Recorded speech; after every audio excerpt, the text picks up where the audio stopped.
Hello friends, சிம்பிளாக ரொம்பவே டேஸ்டியாக ஃப்ரைட் ரைஸை விட செம்ம டேஸ்ட்டாக ப்ரொக்கோலி ரைஸ் தான் பண்ண போகிறோம்.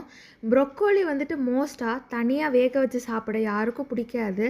பட் இந்த மாதிரி நீங்கள் ரைஸில் சேர்த்து சாப்பிடும்போது உண்மையிலேயே அந்த டேஸ்ட் ரொம்ப என்ஹான்ஸ் ஆகி சூப்பராக இருக்கும். வாங்க எப்படி செய்கிறதுன்னு பார்க்கலாம். ஃபஸ்ட்டு இதுக்கு ப்ரொக்கோலி எடுத்தாச்சு. இந்த ப்ரொக்கோலி எல்லாம் கட் பண்ணி சுடு தண்ணியில் ஊற வச்சு எடுத்துக்கலாம்.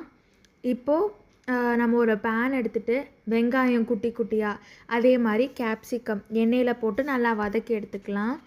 இப்போ அதே மாதிரி இதில் உப்பு ஆட் பண்ணிக்கலாம். ஆட் பண்ணிவிட்டு இதில் நம்ம ஆல்ரெடி சுடு தண்ணியில் போட்டு எடுத்த இந்த ப்ரொக்கோலியை சேர்த்துக்கலாம். சேர்த்துட்டு இதில் இஞ்சியும் வந்துட்டு முன்னாடியே ஆட் பண்ணிக்கலாம். இப்போது நம்ம சோறு சேர்த்துக்கலாம். ஆல்ரெடி பாயில் பண்ண ரைஸு அதையும் சேர்த்துட்டு மேலே நல்லா தூக்கலாக பெப்பர் போட்டுக்கோங்க. நீங்கள் பெப்பர் லவராக இருந்தால் நிறைய பெப்பர் போட்டால் உங்களுக்கு இது ரொம்பவே பிடிக்கும். அதே மாதிரி மேலே கொஞ்சம் சோயா சாஸ்க்கு உங்கள் டேஸ்ட்டை வந்து என்ஹான்ஸ் பண்ணுறதுக்கு நீங்கள் கொஞ்சமாக சோயா சாஸ் சேர்த்துனா போதும், ரொம்ப சேர்க்க வேணாம். இப்போது கடைசியாக வந்து நமக்கு சூப்பராக ப்ரொக்கோலி ரைஸ் ரெடி. இன்றைக்கி நாங்கள் லஞ்சுக்கு இந்த ப்ரொக்கோலி ரைஸ் தான் செஞ்சு எடுத்துகிட்டு போனோம். அதே மாதிரி காலையில் பிரேக்ஃபாஸ்ட்டுக்கு மசாலா தோசையும் செஞ்சாச்சு. இதோட இந்த குட்டி மினி விலாகும் முடிஞ்சிருச்சு. இன்னொரு வீடியோவில் சந்திக்கலாம். அது வரைக்கும் டாட்டா பாய்.